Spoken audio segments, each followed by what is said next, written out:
A ver, eh, algún ratito, por favor.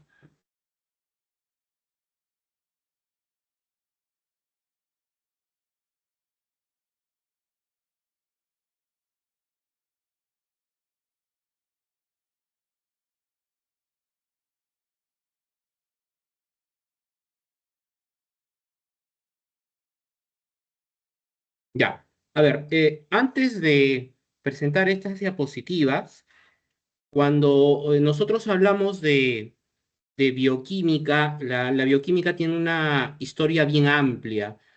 La bioquímica es una ciencia que está muy relacionada con la química, con la química orgánica. En bioquímica se ve temas relacionados a lo que vendría a ser fisiología, lo que vendría a ser microbiología, lo que vendría a ser farmacología. O sea, es una rama muy importante para el área de la salud, en este caso, la parte de bioquímica. Y cuando hablamos de bioquímica, la bioquímica es una ciencia que se encarga del estudio de algo muy importante, ¿no? Básicamente, ustedes han llevado cursos ya, me parece, de química, ¿no?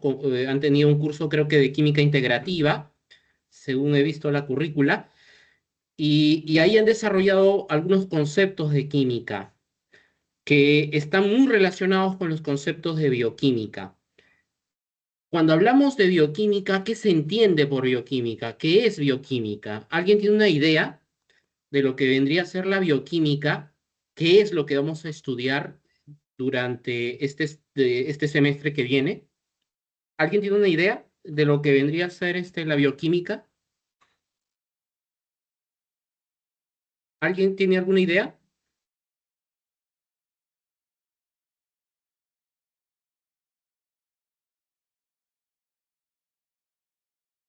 ¿Alguno tiene alguna noción, algo sobre lo que vendría a ser la bioquímica?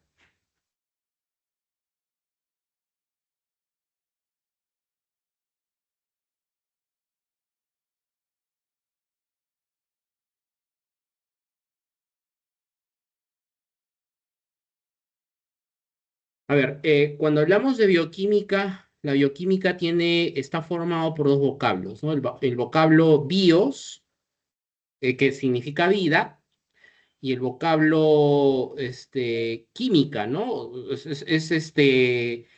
Son dos vocablos griegos que unidos forman esta palabra que vendría a ser bioquímica. Básicamente, si lo traducimos, la bioquímica vendría a ser la ciencia de la vida, pero lo que estudia básicamente la bioquímica son todos los compuestos que están presentes dentro de los seres vivos. Y básicamente la bioquímica tiene que ver con el estudio de las macromoléculas. Se les denomina macromoléculas, se les denomina biopolímeros naturales, ¿no? Tienen varias denominaciones. Y cuando hablamos de macromoléculas, estas son básicamente cuatro, ¿no? Hay cuatro grandes macromoléculas, que son los carbohidratos, las proteínas, los lípidos y los ácidos nucleicos. Entonces, en el desarrollo de la asignatura es básicamente lo que vamos a estudiar. Vamos a estudiar qué cosa viene a ser un carbohidrato, cuáles son sus funciones, ¿no? Cómo se produce la digestión de un carbohidrato en el organismo, cómo se regula la glucosa en el organismo, ¿no? ¿Por qué la glucosa sube? ¿Por qué la glucosa baja? Hay una razón de por qué se produce ese aumento, esa disminución. ¿Cómo se regula ese aumento? ¿Cómo se regula esa disminución?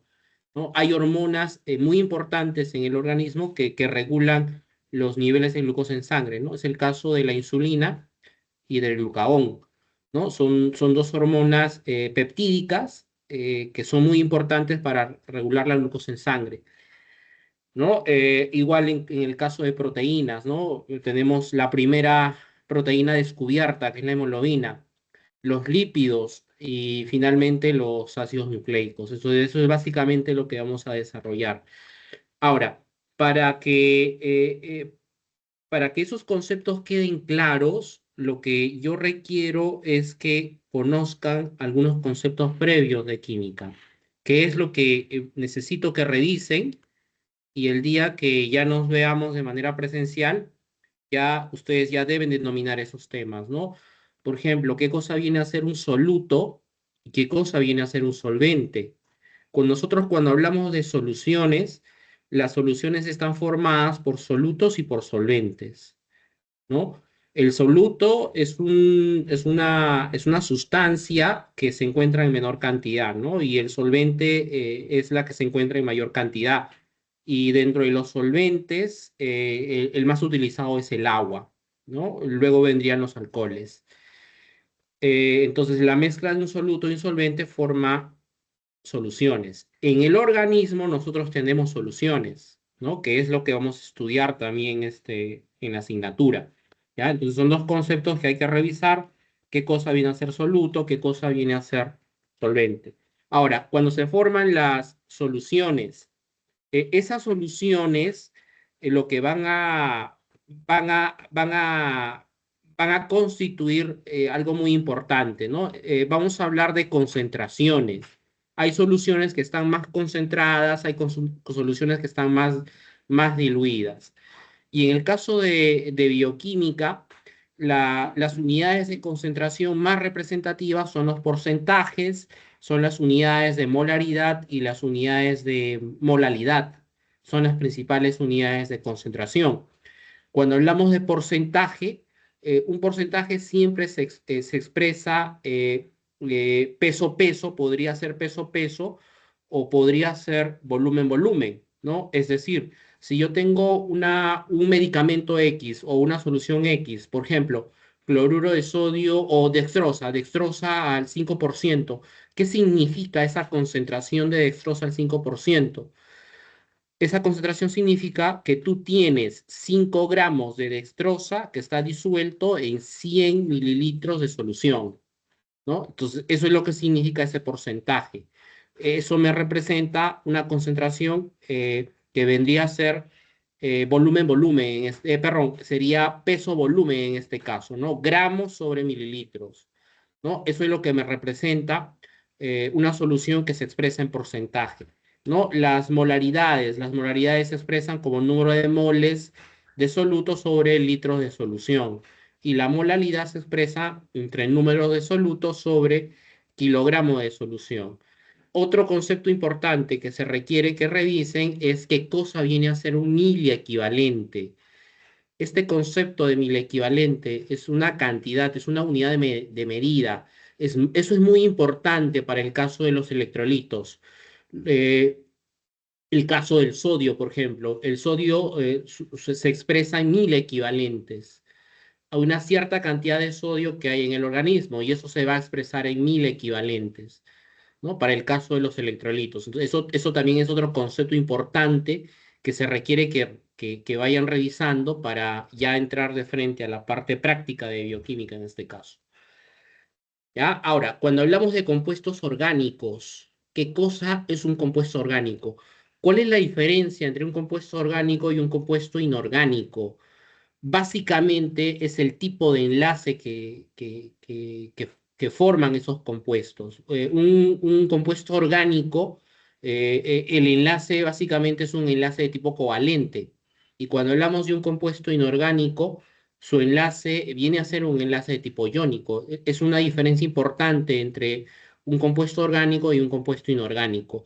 Ahora, hay una ciencia que básicamente se encarga del estudio de un elemento químico, ¿no? El principal elemento, uno de los principales elementos químicos que tenemos dentro del organismo viene a ser el carbono.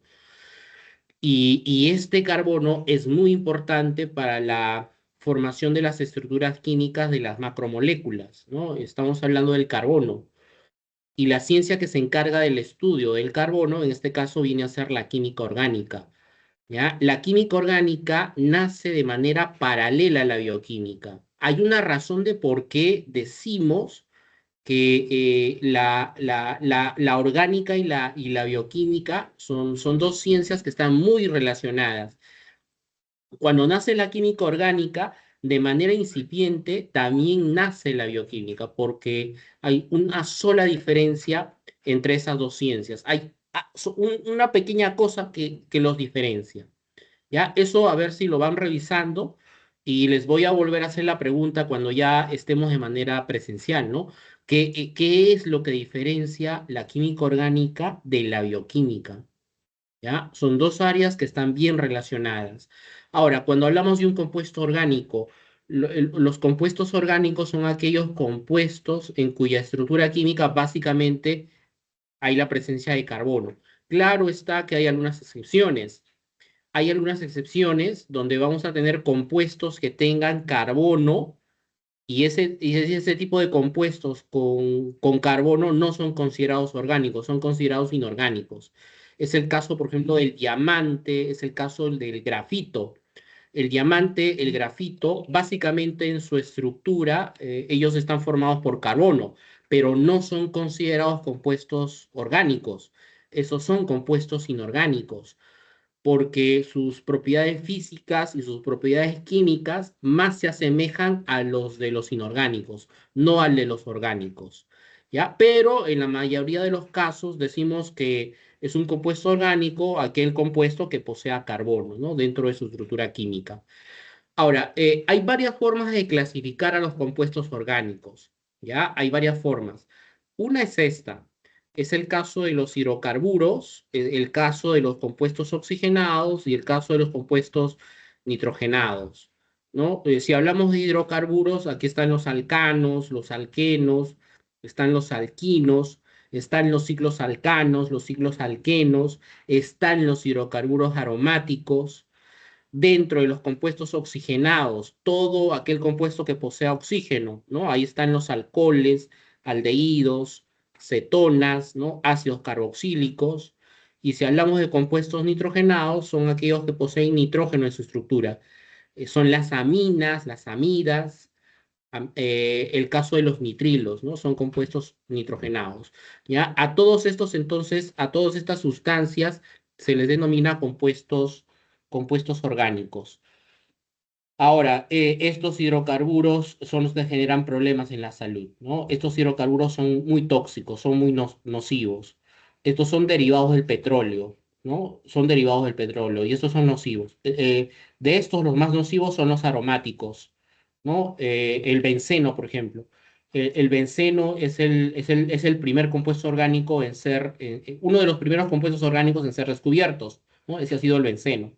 En la actualidad ya sabemos por estudios que un compuesto que posea benceno en su estructura es un compuesto que a la larga podría producir es un carcinógeno, es un cancerígeno, ¿no? Esos compuestos aromáticos son muy nocivos para la salud. ¿Ya? Entonces es una forma como clasificarlos. Ahora, bueno, existe una nomenclatura, ¿no? La famosa nomenclatura UPAC, que define cómo nombrar a esos compuestos orgánicos, ¿no? Los alcanos, por ejemplo, tienen una forma como denominarlos, ¿no? Aquí se utilizan prefijos, se utilizan sufijos, ¿no? Los prefijos que se utilizan, por ejemplo, para determinar la cantidad de carbono son estos. Si yo tengo un compuesto que tenga un carbono, se utiliza el prefijo met, ¿no? Si tiene dos, et, y así sucesivamente. Si tiene 10, dec, ¿no? Esos son los prefijos que se utilizan. Ahora, si se trata de un alcano, siempre tiene la terminación ano. Si se trata de un alqueno, que son los que poseen dobles enlaces, estos se denominan, tienen el sufijo eno.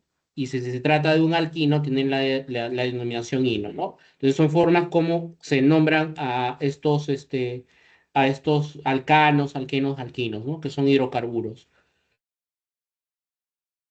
¿Ya? Ahora, cuando hablamos de las fuerzas intramoleculares, ¿por qué son importantes estas fuerzas intramoleculares? Porque estas fuerzas son los que van a permitir la unión de las moléculas, ¿no?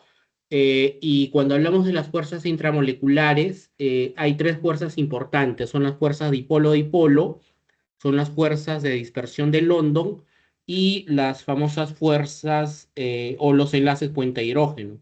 O sea, son tres tipos de enlaces que van a mantener unidas a las moléculas cuando están en solución. ¿Ya? Una fuerza dipolo-dipolo, por ejemplo, es cuando se establece dos polos, ¿no? Un polo positivo y un polo negativo. Ese tipo de fuerzas es principalmente para las moléculas que son apolares.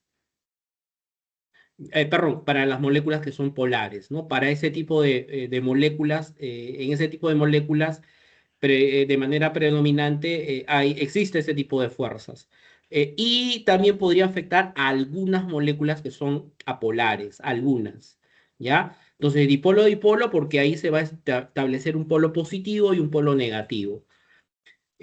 Básicamente es para cuando exista, por ejemplo, una diferencia de electronegatividad entre los elementos que conforman la molécula, ¿no? Por ejemplo, en esta estructura de acá tenemos un enlace covalente que está que se forma entre el carbono y el cloro.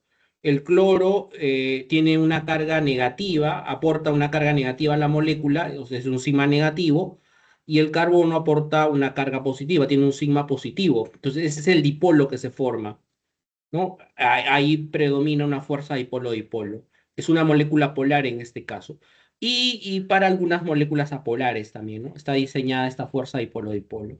Las fuerzas de dispersión de London, estas son un tipo de fuerzas de Van der Waals que están relacionadas con el tamaño, la extensión de la molécula. A mayor extensión, mayor fuerza de London.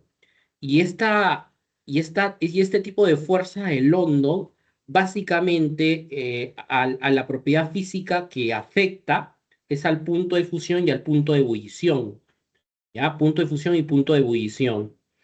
Ese tipo de fuerzas afecta mucho a esas propiedades físicas, fusión y ebullición.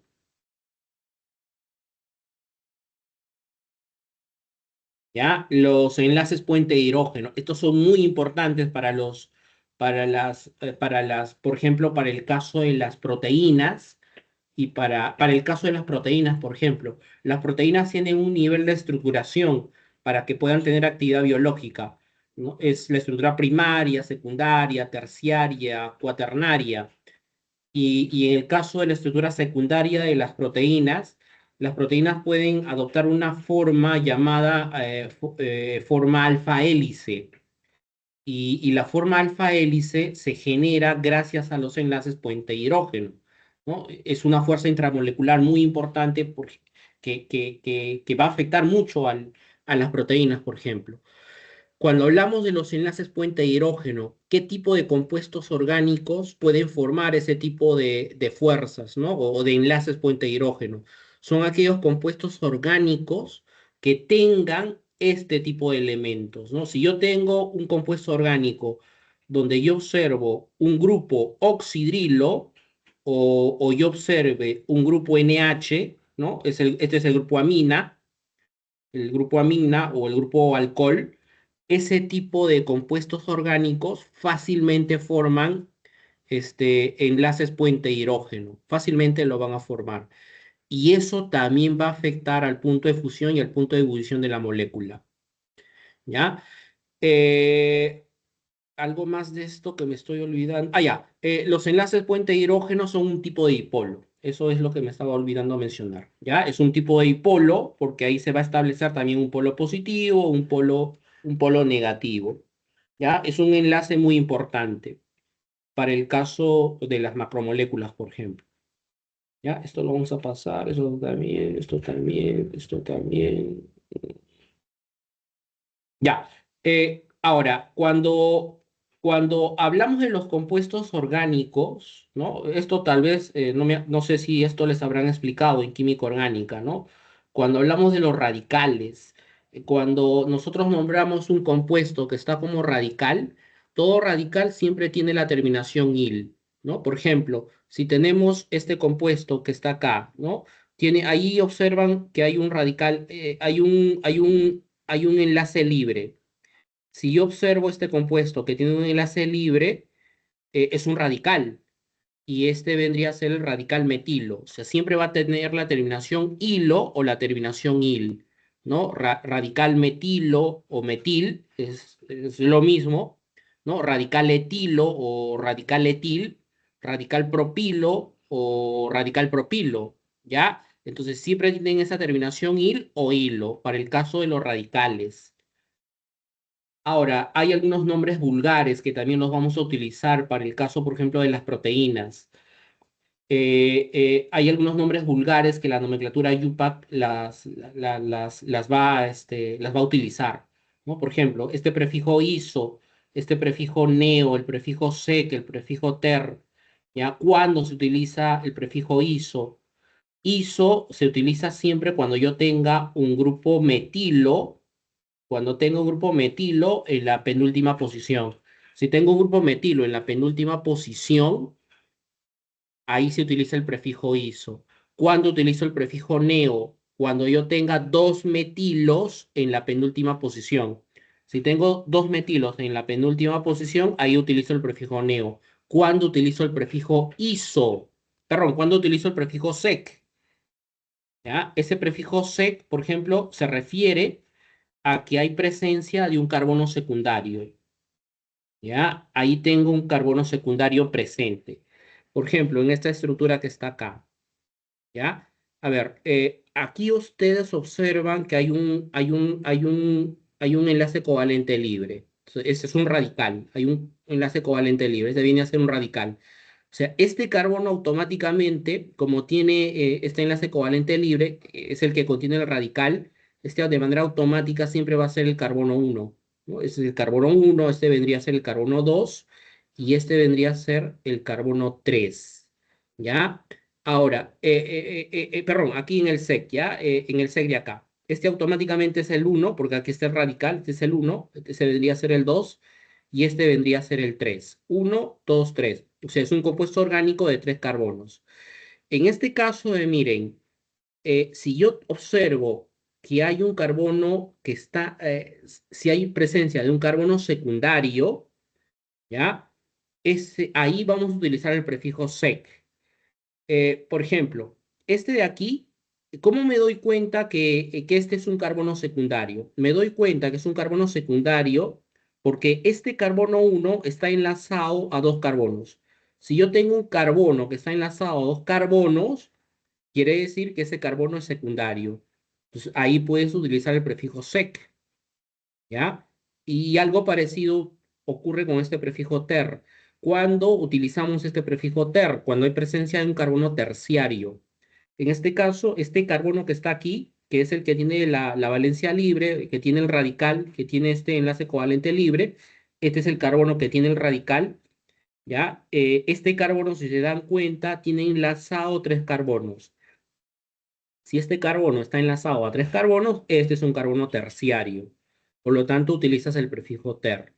Entonces, cuando tú utilizas estos prefijos iso, sec, ter, neo, ¿ya? Si tú utilizas esos prefijos para darle su nomenclatura a ese compuesto orgánico, lo que se hace simplemente es ver cuántos carbonos hay en total.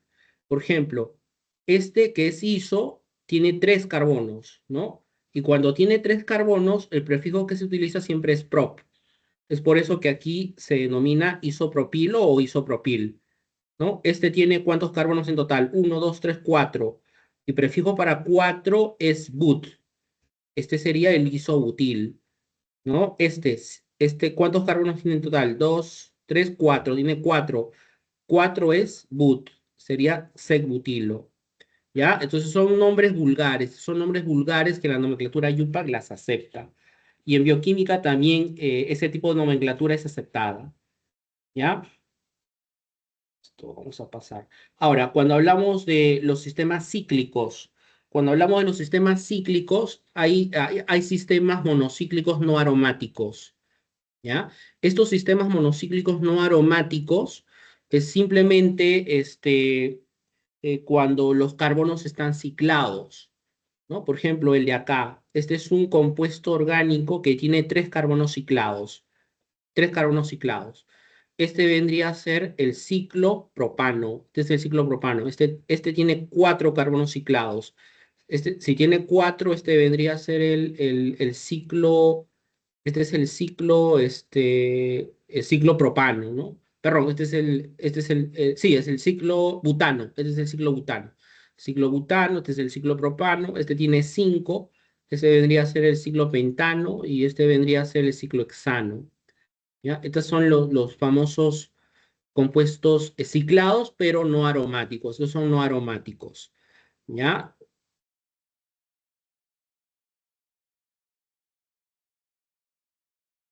Igual, estos son también, siguen siendo no aromáticos. Y luego tenemos a los compuestos cíclicos aromáticos. Estos compuestos aromáticos, el anillo o la base de todo compuesto cíclico aromático es este. A este compuesto se le denomina el benceno. Este es el benceno, ¿ya? Esta es la estructura del benceno, ¿no? O sea, es un ciclo hexano que posee tres enlaces dobles y también se le representa de esta manera. Este es el compuesto tóxico que hay que tener cuidado. Si una persona se expone a este compuesto de manera prolongada por bastante tiempo, a la larga le podría producir alguna enfermedad, ¿no? Un cáncer, por ejemplo, algún tipo de cáncer. Este compuesto es cancerígeno. Por eso hay que tener cuidado con este compuesto, ¿no? Con el benceno, ¿ya? El benceno. Estos son los aromáticos. Entonces, cuando hablamos de un aromático, se le llama aromático porque en la estructura química hay la presencia del benceno. ¿Ya? Ahora, estos aromáticos podrían ser monosustituidos, como el caso de estos de acá. Estos son monosustituidos porque solo tienen un sustituyente. Este, por ejemplo, es el metilbenceno. Es el metilbenceno, este es el carboxibenceno, este es el ácido benzoico, que son muy utilizados en química orgánica.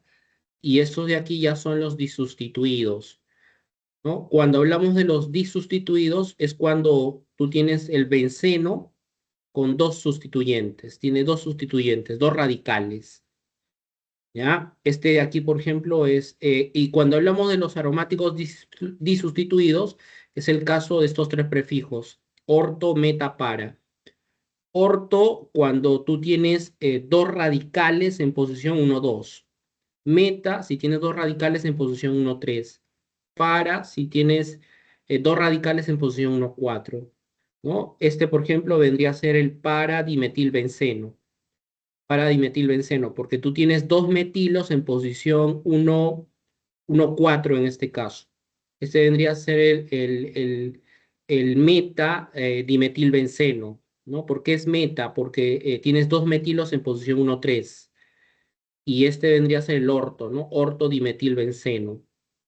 ¿Ya? Orto, ¿por qué? Porque tienes dos metilos en posición uno, 2. Ortodimetilbenceno. ¿Ya? Esos son los disustituidos. Y luego tendríamos a los aromáticos polisustituidos. Estos son aquellos que ya tienen cuando tú tienes un benceno que posea más de un sustituyente, ¿no? Esos son los aromáticos polisustituidos. ¿Ya? Luego estos también son muy nocivos. Existen, no sé si han escuchado de la naftalina, ¿no? Antiguamente se utilizaba, por ejemplo, la naftalina. Esa naftalina es un compuesto sintético producido a partir del naftaleno, ¿no? Esa naftalina, por ejemplo, se colocaba en la ropa para evitar que los insectos, como el caso de la polilla, afecten al tejido, ¿no? En este caso a la vestimenta, ¿no? Y es tóxico, ¿no? Esa naftalina es tóxica, es nociva, ¿ya? ¿Qué cosa viene a ser un policíclico condensado? Son aquellos que tienen dos o más anillos aromáticos fusionados, ¿ya? Esos son los policíclicos condensados. Ahí está el naftaleno, el naftaceno, el pentaceno, por ejemplo, ¿no? Y estos de acá. En bioquímica, por ejemplo, vamos a estudiar esta estructura que está, nota este de acá, el fenantreno. Este lo vamos a ver cuando veamos lípidos insaponificables. La estructura de un lípido insaponificable, ese tipo de lípidos insaponificables está formado por un núcleo. A ese núcleo se le denomina ciclopentano perhidrofenantreno. O sea, su núcleo es este. El núcleo es este de acá, es el fenantreno. ¿Por qué se le llama ciclopentano? Porque tiene un ciclopentano enlazado, que está fusionado. Es un ciclopentano que está fusionado al fenantreno. ¿Por qué se le llama perhidro? Ese prefijo perhidro se utiliza cuando los enlaces dobles del fenantreno se han perdido. Todos los enlaces dobles del fenantreno se han perdido. Significa que tú has adicionado un hidrógeno a cada carbono. ¿Ya? Has adicionado un hidrógeno a cada carbono. Todos los enlaces dobles se han perdido. Ahí se utiliza el prefijo perhidro. Y ahí viene el nombre de ciclopentano perhidrofenantreno. Todo compuesto que contenga ese núcleo es de tipo esteroideo. Va a ser de tipo esteroideo. ¿Ya? Todo compuesto que tenga ese núcleo ciclopentano perhidrofenantreno es esteroideo.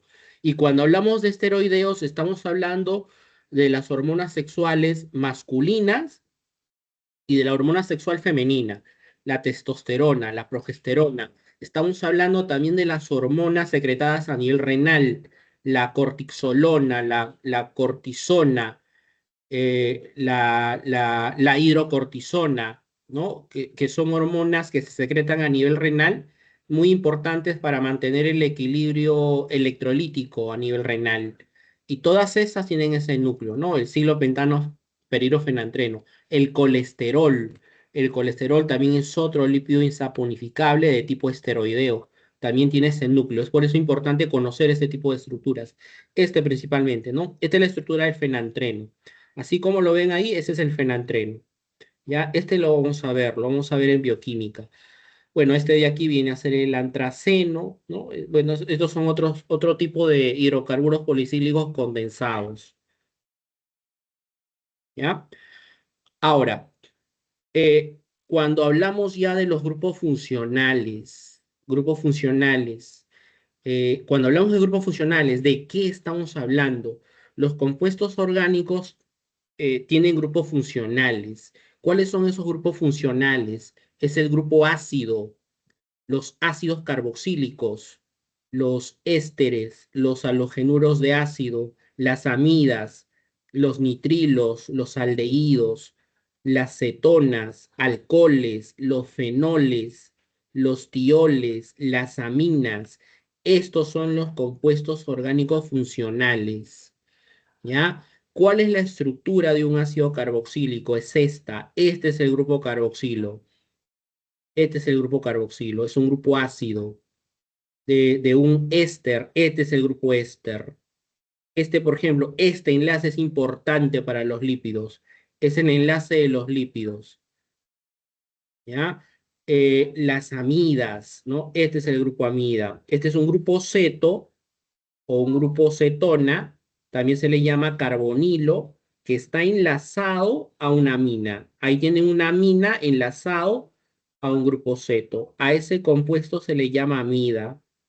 Los nitrilos es un enlace triple carbono-nitrógeno. Los aldehídos, un enlace doble carbono-oxígeno y enlazado a este grupo ceto un hidrógeno. Las cetonas, un enlace doble carbono-oxígeno. Los alcoholes, el grupo H. Los tioles, el grupo SH. Y las aminas, que son las que tienen la menor prioridad, simplemente son los NH. Ahora, cada una de estas tiene una forma de nombrarlas, ¿no? O sea, ahí vamos a utilizar sufijos y utilizamos los prefijos. Por ejemplo, para el caso de los ácidos carboxílicos, la nomenclatura que utilizamos es esta. Ácido, y siempre tiene la terminación oico. Ácido oico. Por ejemplo, ácido metanoico, ácido etanoico, ácido propanoico, ¿no? Ácido butanoico, ¿no? Son ácidos carboxílicos. Eh, los ésteres, también hay una forma de nombrarlas, es esta de acá, ¿no? Tienen la terminación de esta forma, ¿no? Esta es la forma como se debe nombrar, ¿no? Oato de alquilo. Esta es la nomenclatura más compleja, más complicada, ¿ya? No les voy a pedir que la revisen de esta, porque esta sí es un poquito más compleja, pero yo supongo que la deben de haber visto en química, ¿no? Cómo nombrar a los ésteres, ¿ya? Este enlace es clave, este enlace tipo éster es clave para el caso de los lípidos, por ejemplo. ¿Ya? Las aminas, los aldehídos, este grupo aldehído, es importantísimo este grupo, por ejemplo, para el caso de los carbohidratos. Las cetonas, igual, las cetonas, este es un grupo importantísimo también para los carbohidratos. ¿Ya? ¿Qué cosas son los fenoles? Un fenol es un benceno que tiene un oxidrilo, que tiene un OH enlazado. Ese es un fenol.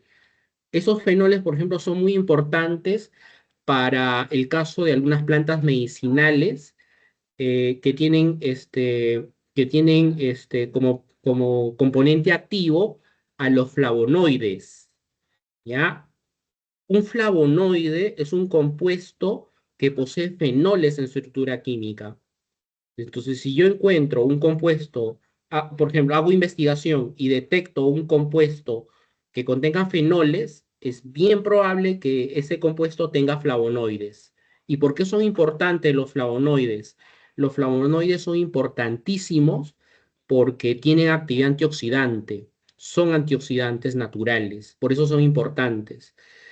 Y algo de eso, a ver, vamos a estudiar, ¿no? Los famosos radicales libres, los famosos antioxidantes.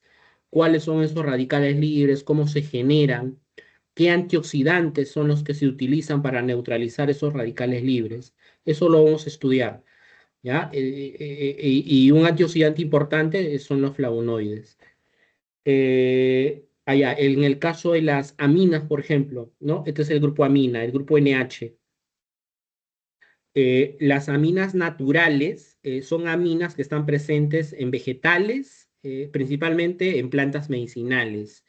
Y a esas aminas naturales se les denomina alcaloides, son alcaloides. Los alcaloides tienen una utilidad médica, tienen una utilidad medicinal, se utilizan en salud, pero en bajas cantidades, no en cantidades elevadas. Por ejemplo, un alcaloide que se utilizó en la antigüedad, la cultura incaica y la cultura preincaica, ¿cuál es la planta medicinal que utilizaron como sedativo, ¿no? ¿Cómo se realizaban las trepanaciones craneanas? Los primeros cirujanos de la antigüedad, los paracas, ¿no? Los paracas han realizado trepanaciones craneanas. ¿Cómo es que esa cultura tuvo la capacidad de realizar ese tipo de cirugía complicada, ¿no? Una trepanación craneana es una cirugía complicada. Tenían que sedar al paciente y ese paciente, esa persona era sedada utilizando la hoja de coca. Utilizaban plantas alucinógenas, ¿no? La hoja de coca tiene un alcaloide muy potente. El principal alcaloide que posee la hoja de coca es la cocaína, ¿no? La cocaína, esa cocaína es la que le da el efecto anestésico local, tiene un efecto anestésico local ya comprobado, ¿no? Es por eso que la hoja de coca se utilizaba como anestésico local. Antiguamente había medicamentos que venían en gotas, ¿ya? Había medicamentos oftalmológicos que contenían cocaína, era cocaína. Actualmente fueron retirados, se retiraron del mercado. Esos medicamentos que contenían cocaína fueron retirados del mercado porque lamentablemente ese tipo de medicamentos lo utilizaban de manera negativa, ¿no? Con finalidades de drogodependencia. Entonces, simplemente, ¿qué hacía la persona? Compraba ese medicamento, lo sometía a baño María, eliminaba todo el solvente y lo que quedaba al final era un precipitado blanco que no era otra cosa que la cocaína. Y esa cocaína la utilizaba de manera indebida, ¿no? Y es la razón de por qué ese tipo de medicamentos que contenía cocaína fueron retirados del mercado, ¿no? Eran muy buenos. Yo me acuerdo que existía un medicamento muy bueno a nivel oftalmológico que tenía cocaína. Se utilizaba mucho en oftalmología. ¿Ya? Es un ejemplo, por ejemplo, de alcaloides, ¿no? La nicotina es otro alcaloide que está presente en la hoja del tabaco. La morfina, el opio, ¿no? La morfina, por ejemplo, es un opioide que se utiliza como analgésico. es un analgésico potente, ¿no? Que se utiliza en dolor extremo, un dolor, por ejemplo, por cáncer. Un dolor por cáncer, tienes que utilizar ahí un analgésico potente. Y si hablamos de analgésicos potentes, ahí está la petidina y la morfina. La morfina es un alcaloide que ha sido obtenida de la amapola, ¿no? Pero tienen que utilizarse en dosis bajas, ¿no? Esos alcaloides se utilizan siempre en dosis bajas, no se pueden utilizar en dosis altas. Si lo utilizas en dosis altas, puede incluso llegar a matar a la persona, ¿ya? Esas son las aminas naturales, por ejemplo. Ahora, este grupo amina, si tú juntas esta amina con este grupo ácido, ¿ya? Amina y ácido, si tú enlazas este grupo amino, perdón, este grupo carboxilo, ¿ya?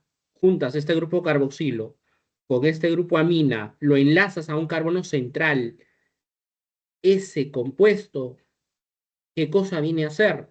Eso viene a ser un aminoácido. ¿Por qué se le llama aminoácido? Porque tiene un grupo amino y tiene un grupo ácido, ¿ya? Por eso se le llama aminoácido. Tiene el grupo amino y tiene un grupo ácido, un grupo carboxilo. Los carbohidratos existen, estructuralmente los carbohidratos se clasifican en monosacáridos, los oligosacáridos y los polisacáridos.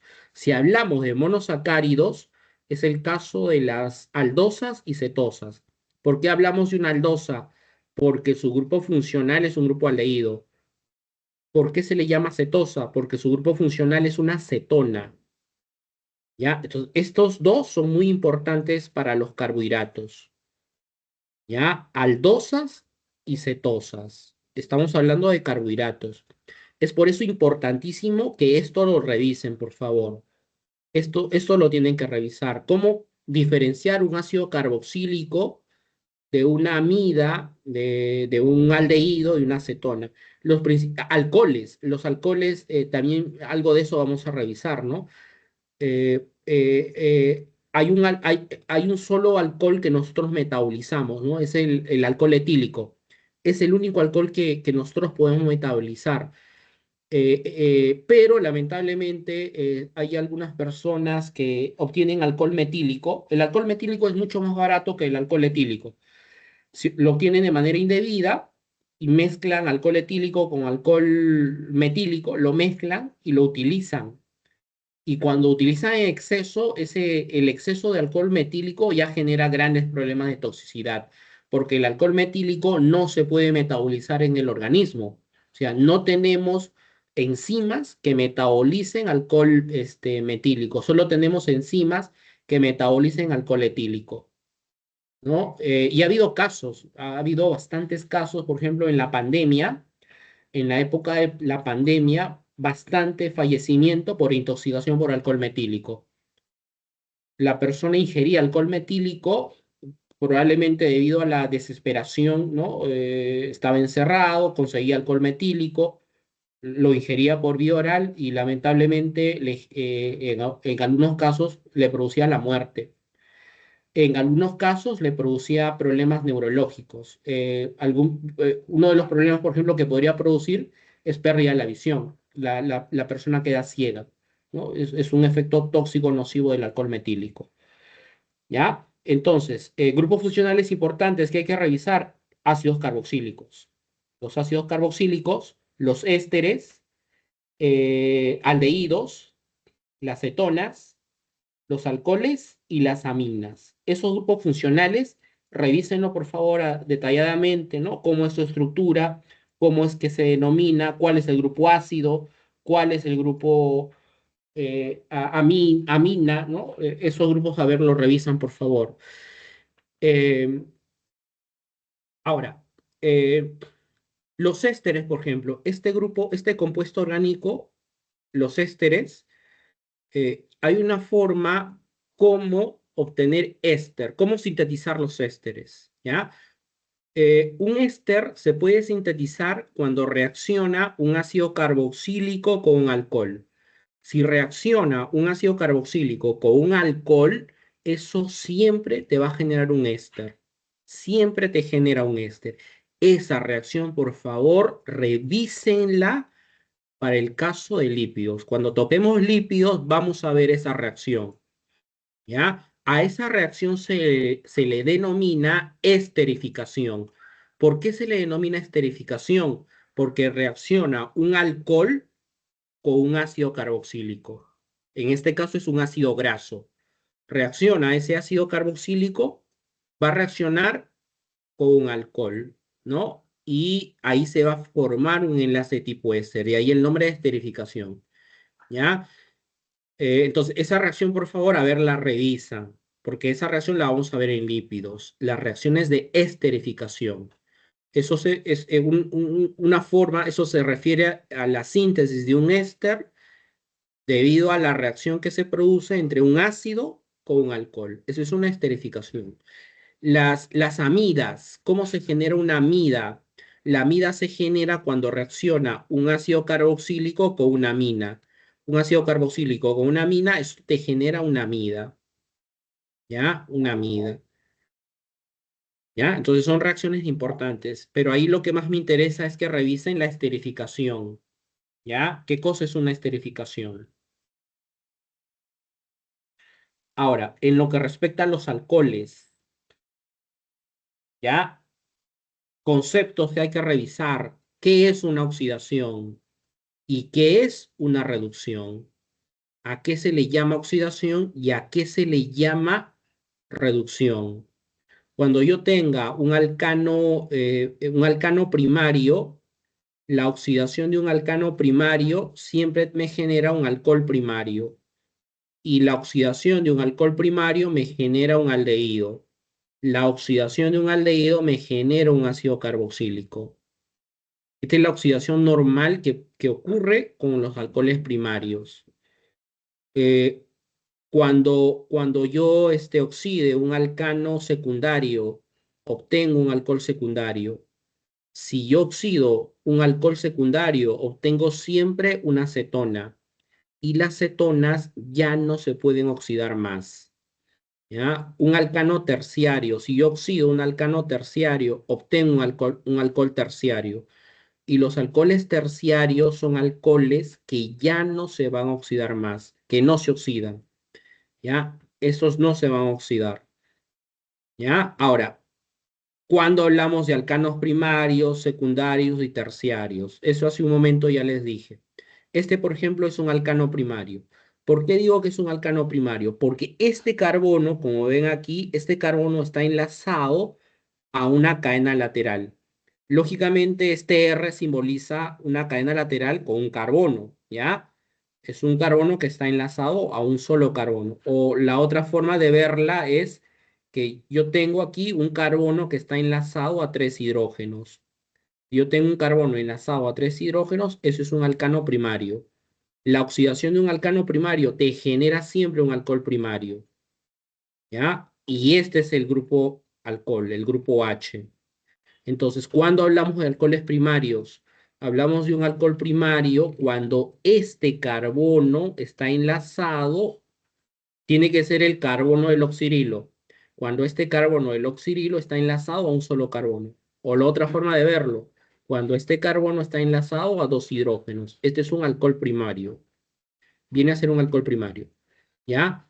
Ahora, este alcohol primario, cuando se llega a oxidar, genera siempre un grupo aldehído. Entonces, ahí como ven, simplemente miren, este grupo H es cambiado por un grupo ceto. Entonces, ahí lo único que estás haciendo es cambiar, ahí estás colocando este carbono, a este carbono le colocas un enlace doble con el oxígeno. El hidrógeno se mantiene, un hidrógeno se va a mantener. No se olviden que el carbono siempre es tetravalente. ¿Ya? ¿Qué significa que el carbono sea tetravalente? Como máximo, el carbono puede tener cuatro enlaces covalentes. Máximo cuatro enlaces covalentes, no más. ¿Ya? ¿Ya? Ahí el carbono tiene sus cuatro enlaces covalentes, ¿no? Un grupo ceto y enlazado a este carbono un hidrógeno. Este es el grupo aldehído. El aldehído se puede oxidar. Cuando se oxida un aldehído, generas un ácido carboxílico. En este caso, simplemente reemplazas este hidrógeno por un grupo H. Ahí el hidrógeno lo reemplazas por un grupo H. ¿ya? Este es el grupo ácido.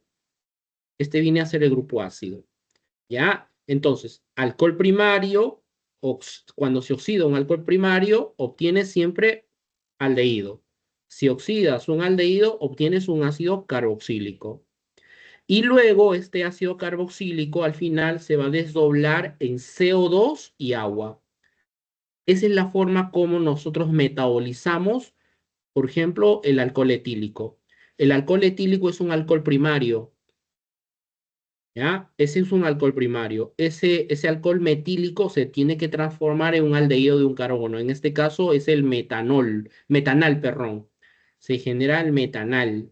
Perdón, el metanal no. Estamos hablando de alcohol etílico, ¿no? El alcohol etílico es el alcohol que nosotros metabolizamos. El alcohol etílico, cuando se oxida, este genera etanal. En el organismo se produce etanal. Luego este etanal genera ácido etanoico. Y luego al final el ácido etanoico se transforma en CO2 y agua, ¿no? El CO2 lo eliminamos a través de la expiración y el agua a través de la sudoración. De esa forma metabolizamos el alcohol etílico. ¿Ya? El metílico no lo vamos a poder metabolizar. Ese no se metaboliza. O sea, el único alcohol que nosotros metabolizamos es el alcohol etílico. Los alcoholes secundarios, ¿no? ¿Cuándo hablamos de un alcohol secundario? ¿Ya? ¿Cuándo hablamos de un alcano secundario? Cuando yo tenga, acá por ejemplo, tengo un carbono que está enlazado a dos carbonos. O tenga un carbono enlazado a dos hidrógenos. Este es un alcano secundario. El alcano secundario, cuando se oxida, genera alcohol secundario. Cuando hablamos de alcoholes secundarios, cuando este carbono que está enlazado al OH tenga dos carbonos. O lo que es lo mismo decir, cuando este carbono que está enlazado al OH tenga un hidrógeno. ¿Ya? Este es un alcohol secundario. La oxidación de un alcohol secundario siempre genera cetona, una cetona. Ahí está el grupo ceto, ¿no? O sea, a este carbono le colocamos un enlace doble carbono-oxígeno, es una cetona, ¿ya? Ahí está el grupo ceto, ¿ya? Entonces, son formas como nombrar, ¿no? Alcohol terciario, cuando hablamos de un alcohol terciario, si este carbono está enlazado a tres carbonos adicionales. Si yo tengo este carbono enlazado a tres carbonos adicionales, este vendría a ser un alcohol terciario. Este es un alcohol terciario, ¿ya? Entonces, esto tienen que revisarlo, esto tienen que saber. La oxidación en el organismo, las principales reacciones que se producen en el organismo para producir energía son las reacciones redox, ¿ya? Van a ser las reacciones redox. ¿Y qué es una reacción redox? Cuando una molécula se oxida y una molécula se reduce. ¿Ya? Una oxidación siempre va a ir de la mano de una reducción. Si hay una oxidación, tiene que haber una reducción. O sea, en el organismo tenemos moléculas que se oxidan y tenemos moléculas que se reducen. ¿Ya? Hay oxidación y reducción. De esa forma generamos el ATP en el organismo. Generamos la energía. ¿Ya? Entonces eso hay que saberlo. ¿Qué es oxidación? ¿Será ganancia o pérdida de electrones? A ver, eso lo van a revisar ustedes. ¿Y la reducción qué es? ¿Ganancia o pérdida de electrones? ¿Ya? Ahora, la reducción inversa también se puede dar. ¿Los aldehídos y las cetonas se pueden reducir? La respuesta es sí. ¿Ya? Un aldehído y una cetona se pueden reducir. Esta es la estructura de un aldehído. Y esta es la estructura de una cetona. Cuando un aldehído se reduce, ¿qué compuesto orgánico es el que se forma? La reducción de un aldehído genera siempre un alcohol primario. Aquí lo que forma siempre es un alcohol primario. ¿Ya? ¿La cetona se puede reducir? La respuesta es sí. Cuando se reduce una cetona, siempre genera esto un alcohol secundario, ¿ya? Este es alcohol primario y alcohol secundario. Los carbohidratos, por ejemplo. Los carbohidratos, les he dicho, tienen como grupo funcional un grupo aldehído y un grupo cetona. ¿Un carbohidrato se puede reducir? La respuesta es sí. Los carbohidratos se pueden reducir. La reducción de un carbohidrato, ¿qué te va a generar? Te genera alcoholes, dependiendo del grupo que posea, ¿no? Si es un grupo aldehído, eso te va a generar un alcohol primario. Si es una acetona, eso te genera un alcohol secundario, ¿ya? Pero genera alcoholes, ¿no? Eso te va a generar alcoholes, ¿ya? ¿Ya? No se olviden revisar estas nomenclaturas, ¿no? ¿Cómo nombramos a los alcoholes? Todo alcohol tiene la terminación ol, ¿no? Los alcoholes terminan en ol, ¿ya? Todo alcohol termina en ol. Este es otro tipo de nomenclatura. Esta terminación ílico, ¿ya? Nombrarlo de esta manera también se puede hacer, ¿no? Acá, por ejemplo, lo están nombrando de esta manera, alcohol metílico. Esto no es nomenclatura yupa, por si acaso. Porque en la nomenclatura yupa siempre termina en ol. Esta es nomenclatura yupa, ¿ya? Este es otro tipo de nomenclatura. Aquí lo estás nombrando de esta también es aceptable, por ejemplo. Este tipo de nomenclatura se acepta, ¿ya? Alcohol metílico. Aquí tiene la terminación ílico, ¿ya? Alcohol metílico, alcohol propílico, isopropílico, ¿ya? Son formas de nombrar también a los alcoholes. Las cetonas, ¿qué terminación tienen las cetonas? Ona, ¿ya? Una cetona siempre termina en ona. Los aldehídos tienen la terminación al, ona y al, ¿ya? Los ácidos carboxílicos tienen la terminación oico, terminan en oico, ¿ya? ¿Ya? Estas son algunas formas vulgares que son aceptadas, ¿no? Ácido fórmico. ¿Qué viene a ser el ácido fórmico? Es un ácido carboxílico que posee un solo carbono. Es un ácido carboxílico de un solo carbono. Ese es el ácido fórmico. Formaldehído. ¿Qué cosa es el formaldehído? Ese es un grupo aldehído con un carbono. Tiene un solo carbono, ¿ya?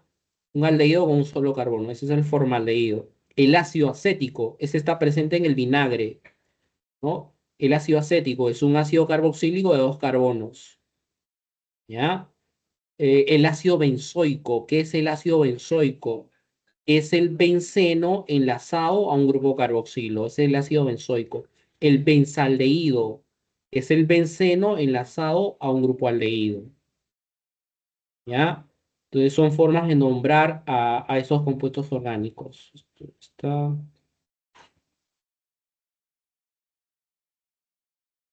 ya, esto igual, ¿no? Ajá, a esto quería llegar. Isómeros. A ver, quiero por favor saber algo, ¿ya? Quiero saber qué tanto voy a profundizar. Quiero saber si han hecho en química, porque ustedes han llevado un curso de química integrativa. En este curso de química integrativa, quiero saber si han hecho algo referente a isómeros. ¿Qué cosas son los isómeros? Este, ¿Qué tanto han hecho sobre isómeros? ¿Han hablado algo, el profesor que les tocó, les explicó algo referente a los isómeros? Eso es lo que quiero saber. ¿Alguien me puede comentar, por favor, si han hecho ese tema? ¿Qué tanto han hablado sobre los isómeros?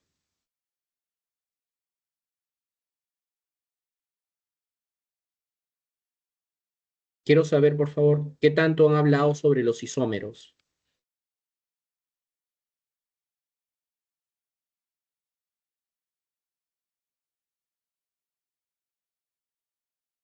Eh, Sí, doctor, hemos hablado un poco sobre el tema, pero lo básico nomás porque no nos dio el tiempo.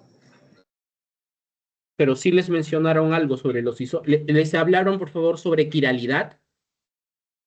Les explicaron qué cosa es un compuesto que es quiral, qué cosa es un compuesto que no es quiral. ¿Hablaron algo sobre eso? ¿Hablaron algo sobre la forma cis, la forma trans? ¿Hablaron sobre los enantiómeros, sobre los diasterómeros? ¿Hablaron algo sobre eso? De los enantiómeros y diatiómeros, lo último que he mencionado, de eso no hemos tocado, el resto sí, doctor. Ya. ¿Por qué es importante hablar sobre ese tipo de isómeros, los últimos principalmente?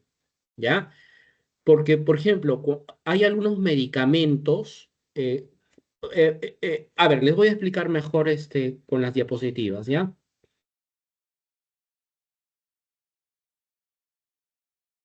A ver, Cuando hablamos de isómeros, es bien fácil identificar compuestos orgánicos que son isómeros. Es bien sencillo, ¿ya? ¿Cómo saber que tú tienes isómeros? Eh, Cuando, por ejemplo, tú tienes dos compuestos que tengan la misma cantidad de elementos químicos. Si tú tienes dos compuestos que tengan la misma cantidad de elementos químicos, pero diferente estructura, eso sí tiene que estar claro, ¿no? Diferente estructura, pero la misma cantidad de elementos, es decir, que tengan la misma fórmula molecular, a ese tipo de compuestos se les denomina isómeros, ¿ya? Son los isómeros. Los isómeros son aquellos compuestos que tienen la misma fórmula molecular, es decir, la misma cantidad de elementos, pero diferente estructura química. A ese tipo de compuestos se les va a denominar isómeros. Ahora, ¿cómo clasificamos a los isómeros? Los isómeros los clasificamos de esta manera: isómeros estructurales, ¿ya? Los isómeros estructurales, o también llamados isómeros constitucionales, ¿no? Estos son, por ejemplo, compuestos donde solo varían en el grupo funcional. Por ejemplo, tienes un aldehído y tienes una acetona. Lo demás es igual. O sea, tienen la misma cantidad de carbonos, la misma cantidad de hidrógenos, y lo único que diferencia es que uno es un aldehído y el otro es una acetona. Eso vendría a ser un isómero estructural, por ejemplo, ¿no? O diferente forma para el caso, por ejemplo, de un alcano o de un alqueno, de un alcano principalmente, ¿no? Pero que forman diferentes estructuras. Esos son los isómeros estructurales. Ahora, los estereoisómeros, ¿ya? ¿Qué cosa viene a ser un estereoisómero? Los estereoisómeros se clasifican en dos grandes grupos: los diasterómeros y los enantiómeros, ¿ya? Diasterómeros y enantiómeros. Para hablar de este tipo de estereoisómeros, el requisito es que haya presencia de carbonos quirales. Tiene que haber carbonos quirales. En el caso de enantiómeros, tiene que haber por lo menos un carbono quiral, ¿ya? Por lo menos un carbono quiral. En el caso de los diasterómeros, tiene que haber más de un carbono quiral, ¿ya? Un carbono quiral para los enantiómeros es suficiente. Para el caso de los diasterómeros, sí tiene que haber más de un carbono quiral. Puede ser dos, puede ser tres, o pueden ser cuatro carbonos quirales. Ahorita les voy a explicar qué cosa viene a ser qué es un carbono quiral. Y cuando hablamos de los diasterómeros, esto se clasifica en dos grupos: los isómeros geométricos, ¿ya? Los isómeros geométricos, que es la forma cis, la forma trans, y los otros tipos de isómeros, que son aquellos que tienen dos o más carbonos quirales, ¿ya? Dos o más carbonos quirales. Ahora, eh, ¿qué cosa viene a ser? Estos son ejemplos, por ejemplo, de isómeros estructurales. Este compuesto que ven aquí, que viene a ser el N-butano, y este otro que es el isobutano, si ustedes lo observan, o sea, tienen la misma cantidad de carbonos y la misma cantidad de hidrógeno. O sea, los dos tienen la misma fórmula molecular, ¿no? Que en este caso sería carbono 4 y hidrógeno sería 3, 5, 5, 7, 10, ¿no? Hidrógeno 10. Este igual tiene que tener lo mismo, o sea, tienen la misma fórmula molecular, pero como pueden observar, tienen diferente estructura, ¿no? Este es un ejemplo clásico de isómeros estructurales, ¿ya? El N-butano y el isobutano, ¿ya? Isómeros geométricos, ¿no? Estos son isómeros geométricos, que son estereoisómeros, ¿ya? Es cis y trans. Cuando hablamos, el caso, por ejemplo, de los ciclos alquenos y de los ciclos alcanos. Un ciclo alcano y un alqueno podría presentar isomería geométrica. Cuando hablamos de isomería geométrica, es la forma cis y la forma trans. Cis y trans, ¿ya? Cuando es bien fácil acordarse, no es difícil. ¿Cuándo es cis? Miren, esta estructura es cis, la que ven aquí es cis. ¿Cuándo hablamos de cis? Cuando yo tenga dos grupos iguales del mismo lado con respecto al doble enlace. Aquí ustedes pueden observar dos hidrógenos que están hacia abajo, y dos metilos que están hacia arriba. ¿Ya? Si yo tengo dos grupos iguales del mismo lado, siempre utilizamos esta forma, esta nomenclatura que es cis. O sea, este compuesto orgánico tiene forma cis. Cuando utilizamos esta forma trans, cuando yo tenga dos grupos iguales, pero que estén en extremos opuestos del doble enlace. Dos grupos iguales en extremos opuestos del doble enlace, esa es la forma trans. ¿No? Aquí igual, ¿no? Metilo, metilo, este es trans. Este compuesto tiene forma trans. ¿Por qué esto es importante saberlo? ¿Ya? En el caso, por ejemplo, de los ácidos grasos. Los ácidos grasos, estos son ácidos carboxílicos de cadena amplia. Y los ácidos grasos se clasifican en saturados e insaturados. ¿Qué significa el término saturado y qué significa el término insaturado? Si yo les digo saturado, significa que es un compuesto orgánico que tiene simples enlaces, puros simples enlaces, ¿ya? Si yo digo que es insaturado, es aquel compuesto que tiene dobles enlaces. También podría tener triples enlaces, pero de manera preferente dobles enlaces. ¿Ya? Esos son insaturados. ¿Ya? Dobles, puede ser un enlace doble, dos enlaces dobles, ese es un insaturado. Ahora, en el caso de los ácidos grasos insaturados, esos ácidos grasos insaturados pueden tener forma cis y pueden tener forma trans. ¿Ya? Los ácidos grasos que existen en el organismo, todos nuestros ácidos grasos son de la forma cis. ¿Ya? Nuestros ácidos grasos son de la forma cis. No tenemos ácidos grasos trans, pero ojo, esos ácidos grasos trans pueden ingresar al organismo. Si esas grasas trans ingresan al organismo, producen efectos nocivos. ¿Cuáles son los efectos nocivos de las grasas trans? El principal problema, la obesidad. Y la obesidad puede generar problemas cardiovasculares, ¿ya? Un problema cardiovascular, estamos hablando de un paciente que puede tener un infarto cardíaco, puede llegar a tener un infarto cardíaco, puede tener un derrame cerebral, puede tener un ACV y también puede producir daño al riñón, ¿no? Esos son efectos nocivos de las grasas trans. También puede haber problemas de diabetes. O sea, son efectos nocivos que pueden producir las grasas trans. ¿Dónde están presentes las grasas trans? En la comida chatarra. Lamentablemente, en la comida chatarra. En toda esa comida chatarra hay presencia de grasas trans. ¿Ya? En el aceite, por ejemplo, ese aceite recalentado, ¿no? Ese aceite recalentado. Cuando, por ejemplo, se hace el famoso pollo broster, ese pollo broster para hacerlo necesita aceite caliente.